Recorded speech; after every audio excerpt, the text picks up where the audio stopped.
चलिए दोस्तों, तो मैं आज आप लोगों की दुर्गा सप्तशती की 13वां अध्याय के पाठ कर सुनाऊंगी। उम्मीद होगा कि आप लोग सुनिएगा और अपने जीवन को धन्य बनाइएगा, क्योंकि ये बहुत ही दुर्लभशाली पाठ हैं जो हम आप लोगों को सुनाए हैं।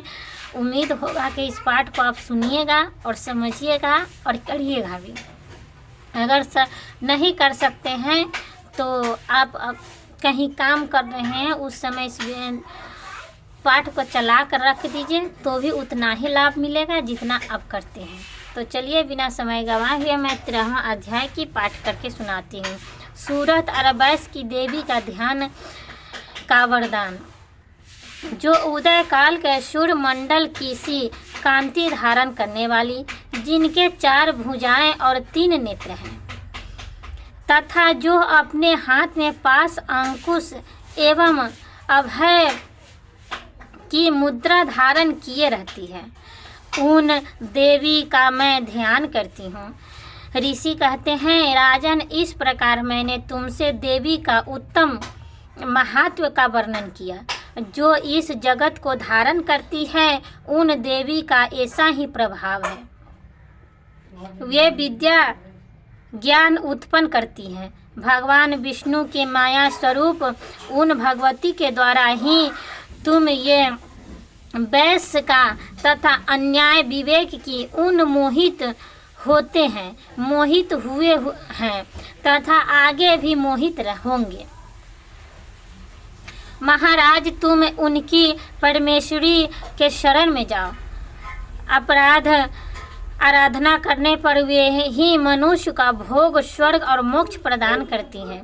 मार्कंडेय जी कहते हैं, कौशिकी जी मेघा मुनि के ये वचन सुनकर राजा सूरत के उत्तम व्रत का पालन करने वाले उन महाभाग महर्षि को प्रणाम किया।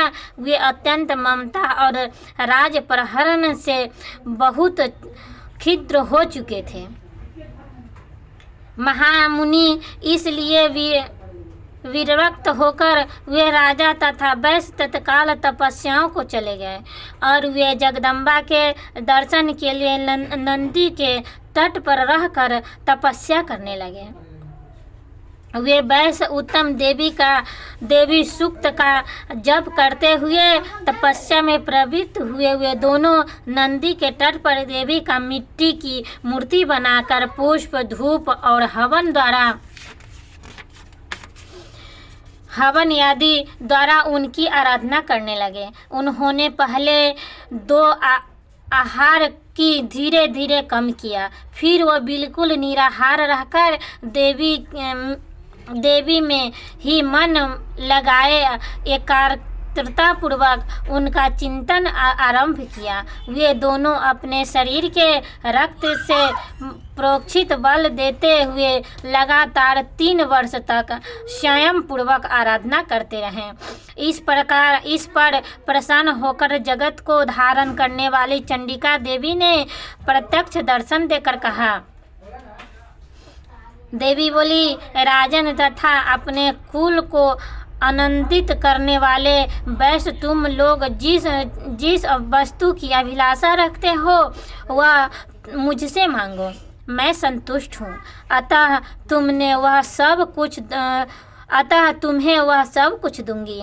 मार्कंडेय जी कहते हैं, तब राजन ने दूसरे जन्म में नष्ट न होने वाले राज मांगा तथा इस जन्म में भी शत्रुओं की सेना को बलपूर्वक नष्ट करने के पुनः अपना राज प्राप्त कर लेने का वरदान मांगा। वैश्य का चिंत संसार की ओर से क्षुद्र एवं विरक्त हो चुका था और वे बड़े बुद्धिमान थे। अतः उस समय उन्होंने तो ममता और अहंता रूप आसक्ति का नाश करने वाले ज्ञान मांगा। देवी बोली, राजन, तुम थोड़े ही दिनों में शत्रुओं को मारकर अपना राज्य प्राप्त कर लोगे, तब वहाँ तुम्हारा राज स्थित रहेगा। फिर मृत्यु के पश्चात तुम भगवान विश्ववान सूर्य के अंश में जन्म लेकर इस पृथ्वी पर सर्वनिक मुनि के नाम से विख्यात होंगे। वैश्य वर तुमने भी जिस वर को मुझसे प्राप्त करने की इच्छा की है उसे दे दूं। तुम्हें मोक्ष के लिए ज्ञान प्राप्त होगा। मार्कंडेय जी कहते हैं, इस प्रकार उन दोनों को मनोवांछित वरदान देकर तथा उनके द्वारा भक्ति पूर्वक अपनी स्तुति सुनकर देवी अंबिका तत्काल अंतर ध्यान हो गई। इस तरह देवी से वरदान पाकर ऋषियों ने, क्षत्रियों ने भी श्रेष्ठ सूरत सूर्य से जन्म ले सर्वनी नामक मुनि होंगे। इस प्रकार श्री मार्कंडेय पुराण सर्वनी के मंत्रगीत के कथा के अंतर्गत देवी महात्म्य में सूरत और वैश्य का वरदान नामक 13वां अध्याय पूरा होगा। चलिए दोस्तों, तो मैं आज आप लोगों की दुर्गा सप्तशती की 13वां अध्याय के पाठ कर सुनाऊंगी। उम्मीद होगा कि आप लोग सुनिएगा और अपने जीवन को धन्य बनाइएगा, क्योंकि ये बहुत ही दुर्लभशाली पाठ है जो हम आप लोगों को सुनाए हैं। उम्मीद होगा कि इस पाठ को आप सुनिएगा और समझिएगा और करिएगा भी।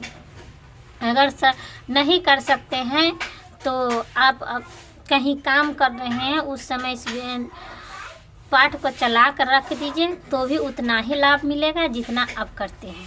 तो चलिए बिना समय गंवाए हुए मैं 13वां अध्याय की पाठ करके सुनाती हूँ। सूरत और वैश्य की देवी का ध्यान का वरदान। जो उदय काल के सूर्य मंडल की सी कांति धारण करने वाली, जिनके 4 भुजाएं और 3 नेत्र हैं, तथा जो अपने हाथ में पास अंकुश एवं अभय की मुद्रा धारण किए रहती है, उन देवी का मैं ध्यान करती हूँ। ऋषि कहते हैं, राजन, इस प्रकार मैंने तुमसे देवी का उत्तम महात्व का वर्णन किया। जो इस जगत को धारण करती है उन देवी का ऐसा ही प्रभाव है।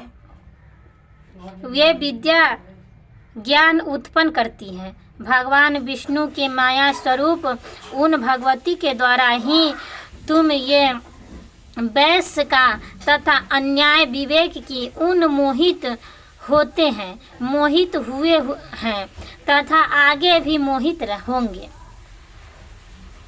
महाराज, तुम उनकी परमेश्वरी के शरण में जाओ। अपराध आराधना करने पर वे ही मनुष्य का भोग, स्वर्ग और मोक्ष प्रदान करती हैं। मार्कंडेय जी कहते हैं, कौशिकी जी मेघा मुनि के ये वचन सुनकर राजा सूरत के उत्तम व्रत का पालन करने वाले उन महाभाग महर्षि को प्रणाम किया। वे अत्यंत ममता और राज प्रहरण से बहुत क्षिद्र हो चुके थे। महामुनि इसलिए विरक्त होकर वे राजा तथा वैश्य तत्काल तपस्याओं को चले गए और वे जगदम्बा के दर्शन के लिए नंदी के तट पर रहकर तपस्या करने लगे। वे वैश्य उत्तम देवी सूक्त का जप करते हुए तपस्या में प्रवृत्त हुए। वे दोनों नंदी के तट पर देवी का मिट्टी की मूर्ति बनाकर पुष्प, धूप और हवन आदि द्वारा उनकी आराधना करने लगे। उन्होंने पहले 2 आहार की धीरे धीरे कम किया, फिर वह बिल्कुल निराहार रहकर देवी में ही मन लगाए एकाग्रता पूर्वक उनका चिंतन आरंभ किया। वे दोनों अपने शरीर के रक्त से प्रोक्षित बल देते हुए लगातार 3 वर्ष तक स्वयं पूर्वक आराधना करते रहे।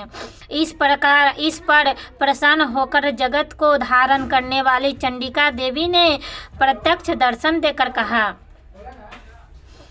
देवी बोली, राजन तथा अपने कुल को आनंदित करने वाले वैश्य, तुम लोग जिस वस्तु की अभिलाषा रखते हो वह मुझसे मांगो, मैं संतुष्ट हूँ।